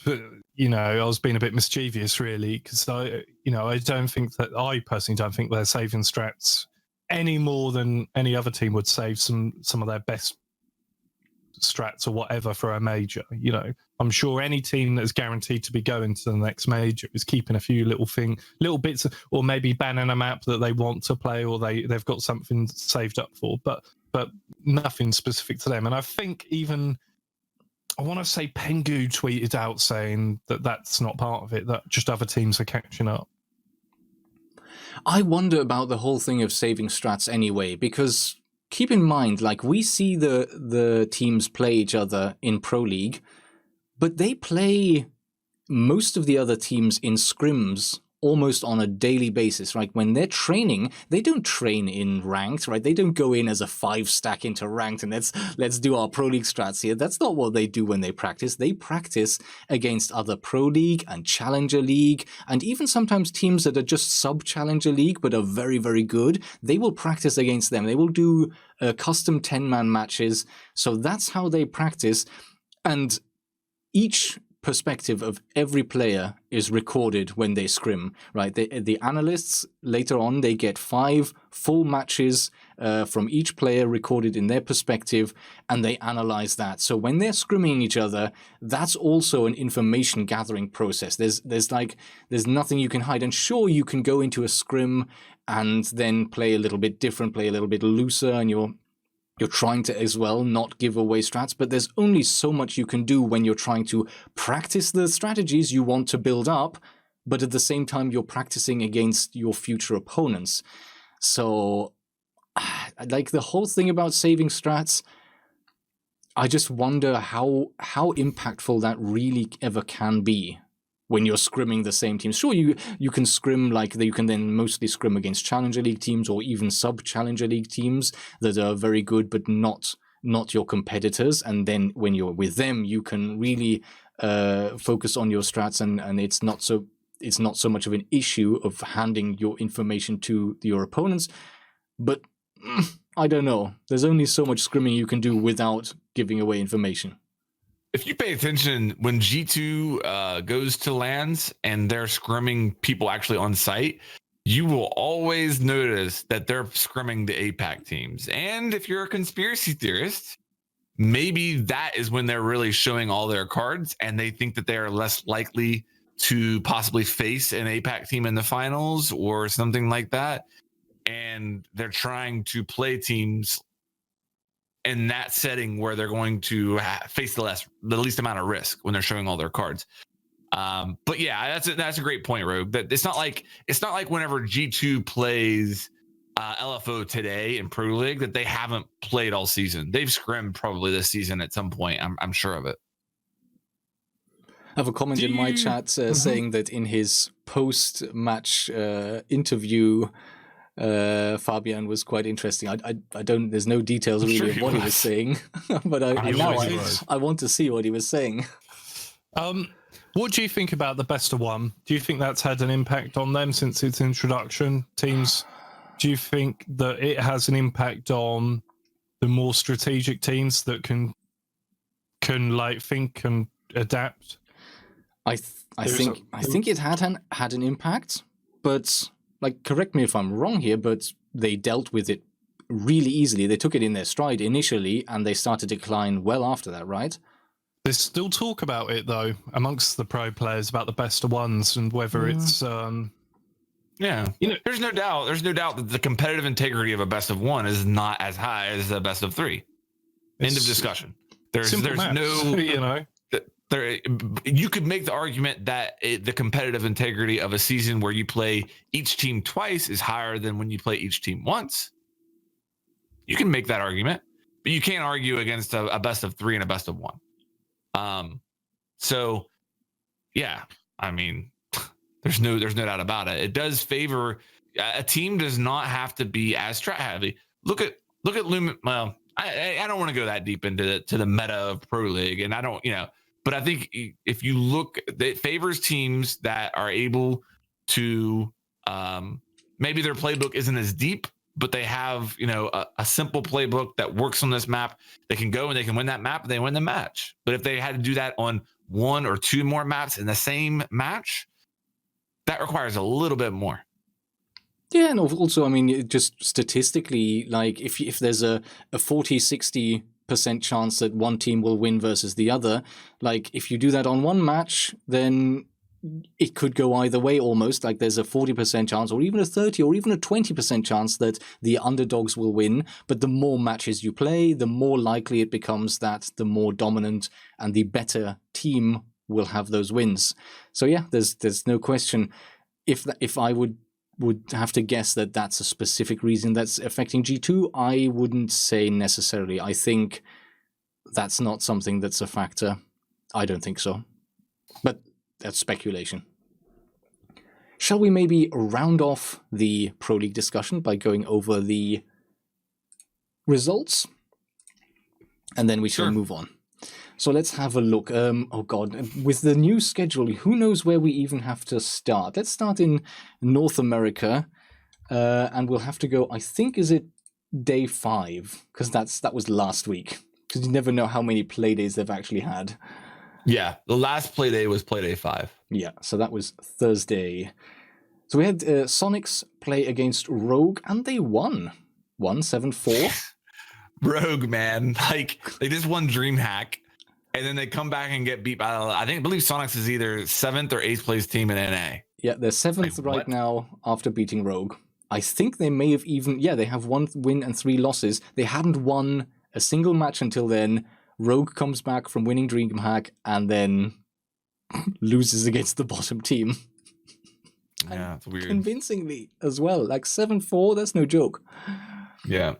Dark Zero played SSG and we had a draw. EG played against Luminosity. Oh, and that was a match to see. They won 7-0 on that with a substitute with Gotcha subbing in. And he went off. He was the top fragger? I think overall, he went 11 and 3, something like that. Yeah. Yeah, there was a lot of jokes in the post-game interview about him taking a spot of someone else. But yeah, well done for them. And I think Luminosity up until that point had been undefeated, right? Yes, and in fact, even after their loss, Luminosity is still in current position number 1 with 3 wins and 1 loss. Mm-hmm. So there you go. And then the final game was Rec TSM 7-3 to Rec. And maybe we can just look at the standings there for NA as well. We have Luminosity with 10 points still in number 1, but only just. Right behind them with 10 points is Dark Zero, and right behind them with 10 points also. And all 3 teams have 3 wins, 1 draw, and 1 loss. Is Team Reciprocity. Then we have EG on 9 points, Space Station on 6, Rogue on 5, Sonics on 4, and TSM bringing up the bottom with 1 draw, giving them 1 point so far. Let's chat about that a little bit. Luminosity, remind me, what was their name before? They've changed recently. 92 Dream Team. That wasn't. So they are a recent addition from Challenger League. Yeah. That's impressive for them to come out of Challenger League and be so dominant. I mean, I say so dominant, we have probably one of the most well-balanced starts to a season that we've seen in North American Pro League ever, with like literally the half of the entire league is within 1 point of each other. 10, 10, 10, and then 9. That's ridiculous. But still, for formerly 92 Dream Team and now Luminosity to be at the top of that stack, that's impressive. Yeah, I mean, they're all gunners. Like, they can just straight shoot people in the face. And there are some troubling signs, though. I will say that, for example, being beaten 7-0 on by EG, it was on Villa. Some have called into question, is their map pool big enough? For example, whenever they beat Dark Zero, they beat Dark Zero very, very convincingly, but it was on Border, which is a very there's like a group of maps that you call Challenger League maps. Border is one of those maps. You know what I mean? And they recently played TSM in the US major qualifiers, and TSM beat them 2-0. And that was, it was like kind of like two of the more complex maps, Bank and Clubhouse. And Bank wasn't even close. Clubhouse was pretty close, but still TSM beat that. So there are some warning signs there that maybe people are figuring out Luminosity, but without a doubt, hats off to them. They've started the season off really well, and they've proven that they can play with anybody in NA. And then you have kind of the midfield brought up by the old guard, e.g. Space Station. Rec, I'm also like considering the teams we have in North America now. They're almost one of the older teams as well now, even though they're relatively new. And then, so Sonics and TSM, they've been struggling. So have they changed names as well recently? Because we can't have that many new teams. TSM was Accelerate last season. Sonics was a Challenger League team. So there we go. Okay, so Sonics, they've come out of Challenger League and not had the running start that Luminosity has. And I suppose in a way that's kind of something that you almost have to take into consideration when someone comes out of Challenger League for the first time. Will they be able to just immediately go for it? And obviously that's the challenge there. No is the answer. TSM, the ones that have probably the most eyes on them. Like, even when you're watching EU and North America isn't even playing, or when you're watching LATAM, just the Twitch chat when you're watching Pro League, the number of people asking about Bolo. Holy cow, It doesn't stop. It's become a meme now. It's like EU is playing. It's like, oh, is this Bolo? Yeah. And you wonder like how many people are just doing this for shits and giggles now, and how many people are actually serious and want to just see Bolo, and they think it's a European play day and maybe he's playing. Who knows? But they have struggled.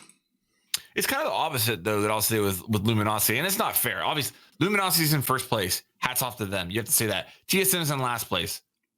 You can't get by that. But there are some very encouraging signs with TSM. Number one of which is they had a very good showing on land at DreamHack Valencia. I think they made it to the quarterfinals, in which they beat Reciprocity there. They just had a really good run in the U.S. major qualifiers. In fact, they're guaranteed the finals, which means they're going to finish no lower than second place.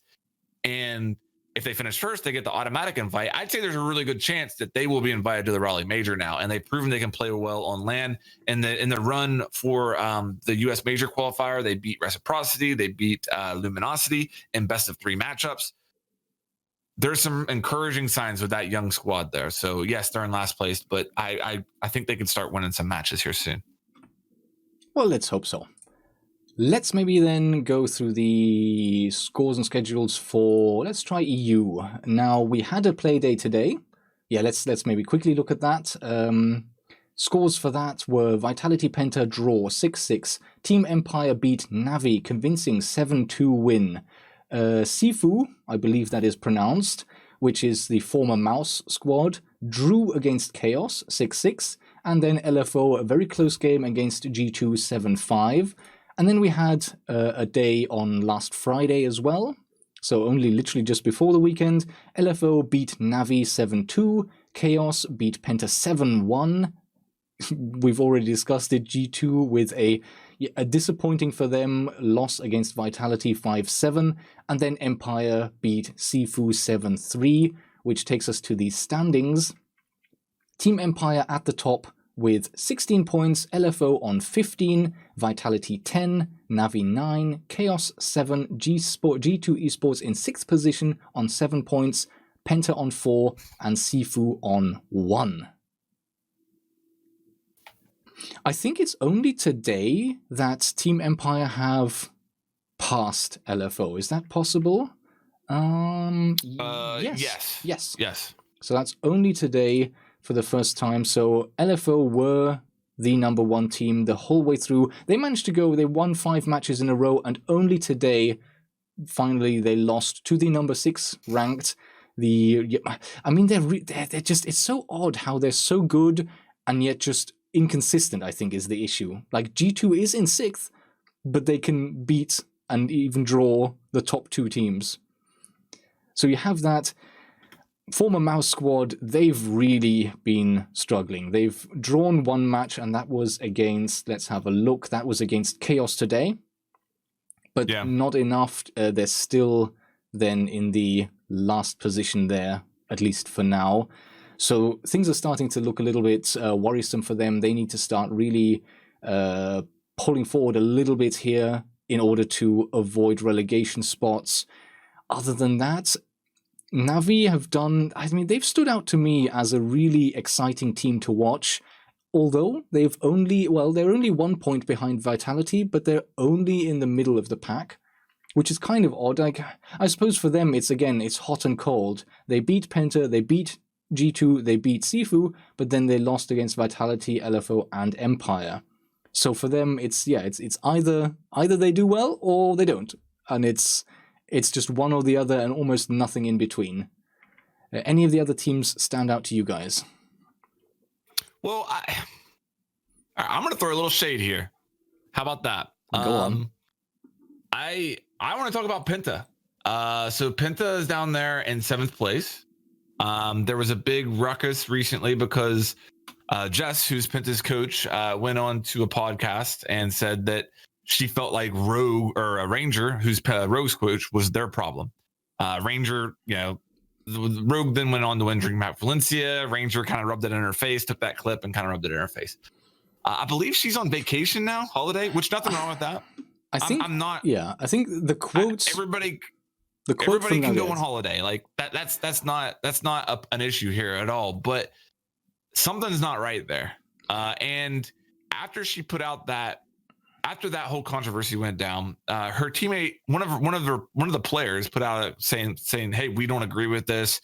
It wasn't like they came to her rescue, which I don't believe they should have. You know what I mean? I felt like the tweet that was sent out was appropriate. I believe it was enemy, and yeah, something's not right there. Like, Penta is a team that is synonymous with Rainbow Six Pro League for a very long time. That organization has a long history of success. And I want to see them do well. I like Jess. I like a lot of the players. I think that's a really exciting team to watch. And I want to see them do well. And I'm disappointed to see them struggling this season. Yeah, and I mean, you can't argue with that team. Like Revan, Enemy, Hungry, and even Blaster Boss. These are great guys with a lot of experience. They've just really been struggling. I think in terms of that controversy thing, like, I saw that clip as well. I think, personally, that was majorly blown out of proportion. You look at the Twitter storm and you thought she'd, like, sent a hit squad after his grandmother or something. She said during the podcast, "I think Rogue need a new coach." That was it. She didn't... She said, "I think Ranger's the problem." Yeah. That's not part of the clip that I saw. There was an inference. There was an inference. I think that Rogue needs a new coach.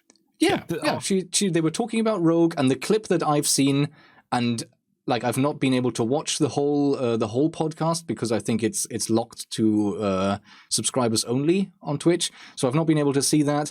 But the clip that was shown, and I've been told that was it. There was no discussion before or after that was in any way throwing shade or anything. She said, "I think they need a new coach," which is an opinion. I personally don't know enough about the team, and I certainly don't know anything about Ranger to know whether that's a valid opinion or not. But at the end of the day, like, the avalanche of outrage that flowed through Twitter seems disproportionate to me to someone kind of just saying, like, "Oh, well, they need a new coach." I don't know. Am I not seeing something there? Is that like... Yeah, it would be, well, yeah. No, it would you're be not one thing for seeing me to something. say that, Rogue. You know what I mean? But for another Pro League coach to say that about another coach, that's a bit much. Because the inference of that statement, which the way in which it was said, you could tell, because she even said this will get clipped and that, so she knew it was about Ranger, and obviously it's a criticism of another coach. And I guess, because I don't know Jess or Penta or anything like that, but I guess if you're top of the league, then like it's that whole thing. If people in glass houses don't throw stones, if you're doing extremely well, perhaps you can then comment upon the success of or the performance of another team.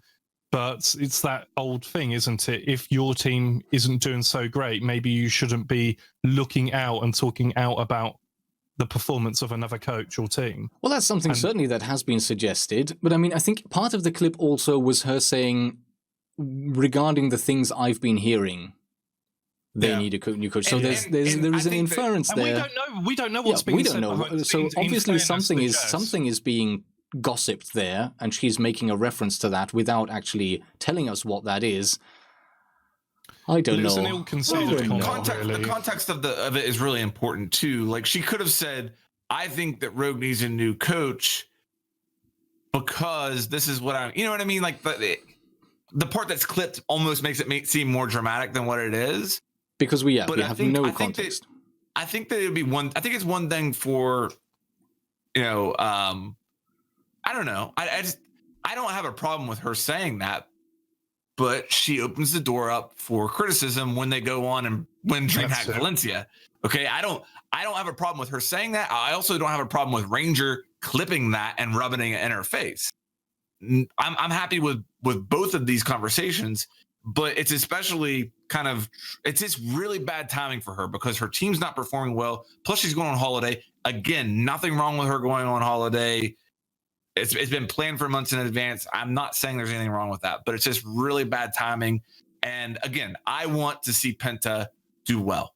That's my thing. And I think there's a lot of distractions going on right now. And as a coach, maybe part of your responsibilities should be to limit those distractions for your team, not add to them.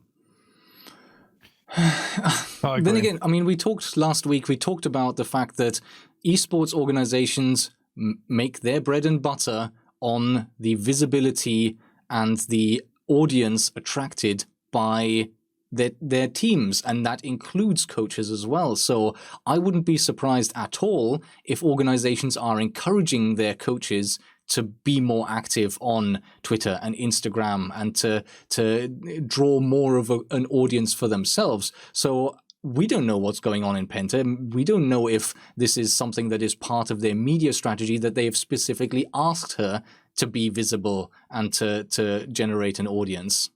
I wouldn't be surprised if that's a thing. Let me touch on that point a little bit more, because this is so tough to do, man. We had Devin Nash on the podcast last week, and he talked about how narratives and storylines are the biggest thing missing in esports, and that's the biggest thing that we need to work on. I mentioned this on this podcast specifically for that reason, okay?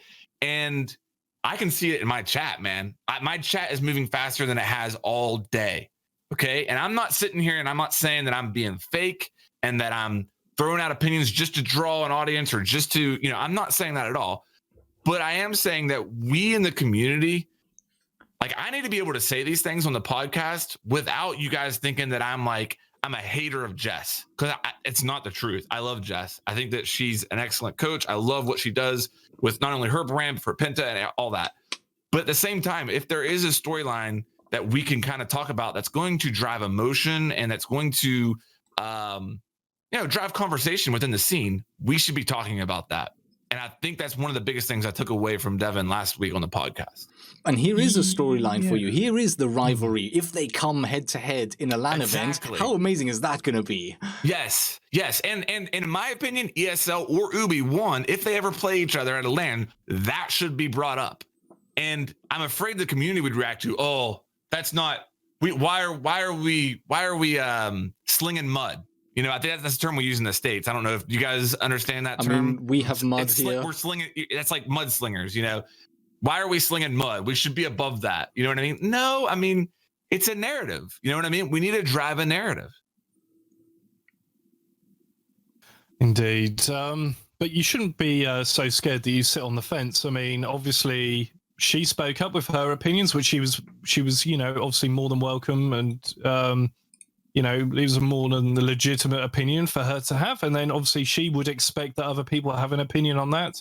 And by us talking about it is only bringing attention to the Pro League.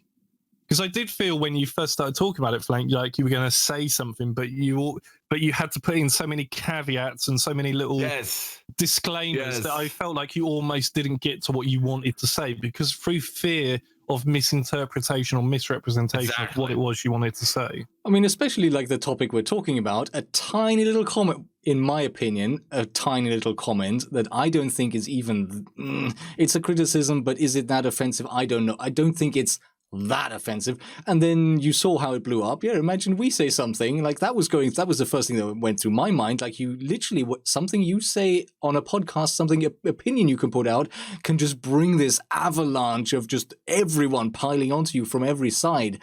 That's horrific. You don't want that.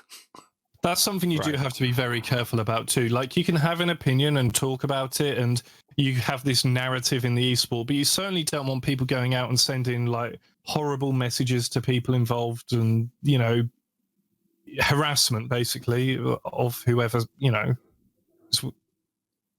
We're talking about esports here. Yeah, and that is something. Is that something then specific more to esports rather than actual sports, or is it just something we don't see as much in sport, or are real sports personalities maybe more shielded from the public? Trash talking's a big thing in sport. In cricket, it's a really big thing. In football, you know, even, you know, the whole idea of mind games between coaches and managers involved in teams and saying things in the press to apply pressure to another coach or another team, to put certain demand on them that they're expected to win. These things aren't limited to esports. But esports is such a new phenomenon. Yeah, but okay, I get that. But then how can this be such an accepted and normal part of sports, but when it happens in esport, everyone loses their mind and there are death threats and God knows what else? Like, so in normal sports, I wouldn't say you still have these fanatics that are going to be douchebags no matter what. But in sports, it makes the back pages, it makes the press, it's discussed on the sports channels. I mean, these comments are made because the person that made them knows that they're going to gain attraction in the media to apply pressure to another team. You know, like that's what Sir Alex Ferguson did at Manchester United. To apply pressure to other managers, the so-called mind games. Fair enough. So that is a normal thing. Yeah, no, I agreed with that. The question that arose with me was like, why the harassment in this? Why arena? Is it more extreme than the backlash, or does it seem more extreme in esports? But this is an online medium as well. You don't go to a group. Yeah, you don't like. Right now, we're talking about this, and I can watch in real time the feedback from my chat, and that's not something that exists in other sports. And that's what it is right there. The spectator has a bigger voice, so that person who is that fanatic that Pete's talking about there, they probably exist in all situations. They just don't have a Twitch chat to relay that thought into. Fair enough. All right, let's round things off by looking at Latin American Pro League. Again, we had 2 play days since the beginning of last week. So we had one on Wednesday. One esports played FaZe and lost 5-7. Black Dragons lost to Ints 1-7. Liquid 7-0'd Red Devils. And then Ninjas in Pajamas 7-3 versus Immortals. And then we had a play day that started at least on the European time zone, started on Friday and then went into Saturday. That was FaZe playing Ints 6-6, Nip playing Liquid 7-5, 1 playing Black Dragons 1-7, and Red Devils Immortals a draw at 6-6. The standings tell us Ninjas in Pajamas are first with 16 points, followed by FaZe Clan on 14, Ints on 11, Liquid on 8, Black Dragons 7, Team 1 Esports on 6, Immortals on 3, and Red Devils Esports on 1 point with 1 draw so far.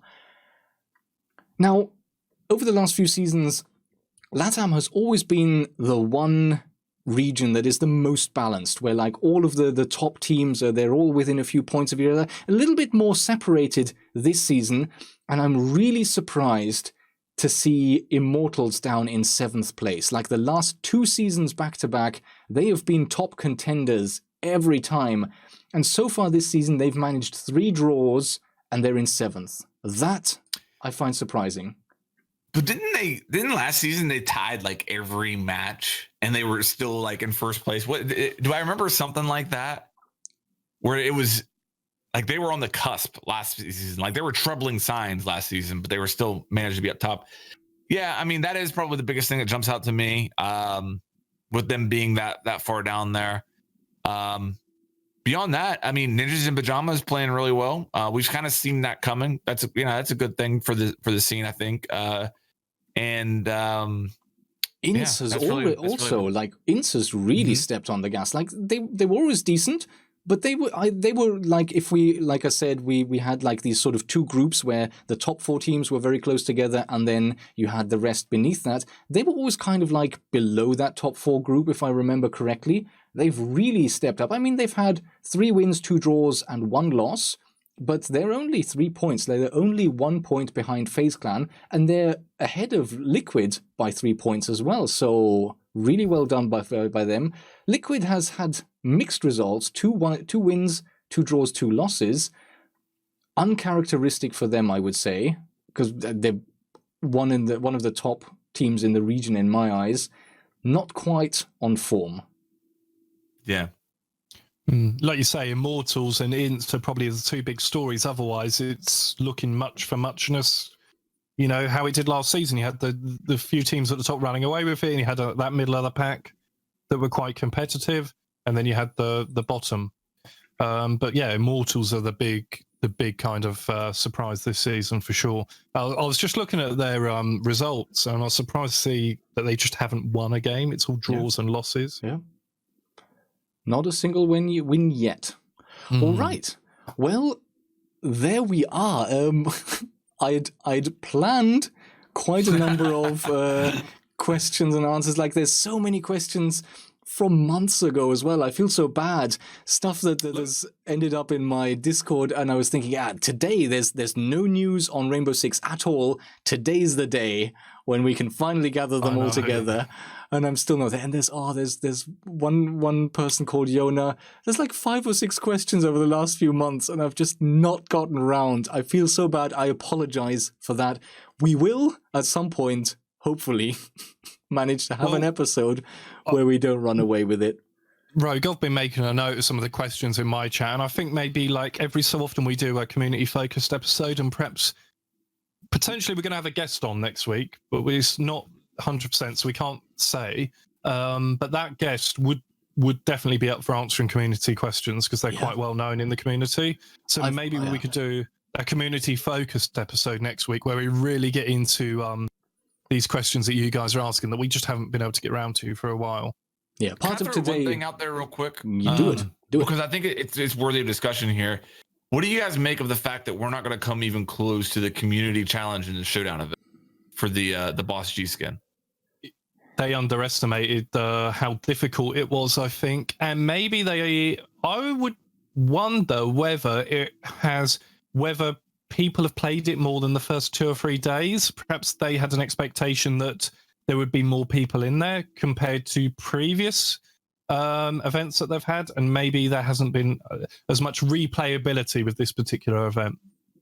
Yeah, I mean, you can't deny that there's been a misjudgment, and you'd think, what was it? We need like 6 million headshots in total that you need for the challenge? And you'd think like a player base of 45 million players, hey, everyone gets a headshot and we're done, right? It doesn't sound all that much, but yeah, like looking at my own playing habit, and I think also everything that I've heard from other people speaking out publicly is that played the mode for a bit in the beginning and then kind of had enough of it and didn't really go back, despite the fact that this skin is quite attractive and it would have been nice to unlock that. But yeah, it's probably just sort of a mixture of a challenge getting headshots with these weapons and then also maybe just people not coming back to it for that. Yeah, I would have to blame it on players getting tired of the game mode faster than they expected, because surely they looked at the first week of activity and said, okay, we had this many headshots, so for this week we're going to put the number here based upon that. And then the second week the whole thing really died down quick. Yeah, surely that has to be the explainer. But it's kind of sad, I mean, every other community challenge we've ever had in this game has been like smashed within a couple of days, really, not the whole week. And yeah, it's kind of sad. There's some learning outcomes there for UB, I guess, with regards to the event. I'm glad they took a risk with it, but I suppose like we've all just said, replayability, I guess, going in there with the same 2 weapons. Yeah. It's fun for a couple of days. Absolutely. So, with that then, thank you everyone for joining us. I should have probably said this at the beginning, but I want to make a habit of mentioning this occasionally. It is the Hot Breach podcast, and you can, on basically any portable device, if you go into your favorite podcasting app, just search for Hot Breach podcast, you will find it. You don't have to sit here and watch a 2-hour YouTube VOD. You can listen to this when you're walking your dog or doing your washing or whatever else you're doing. I think we should maybe start mentioning this at the beginning so that we get more of a transition into this, that this is best enjoyed as an audio version. So if you're still with us and you've maybe seen this on YouTube, consider listening to us in future. Other than that, thank you everyone for joining us live. Everyone was here. And thank you to both of you for the time. And we will see you all next week. Bye for now. I love you, Jess. See ya.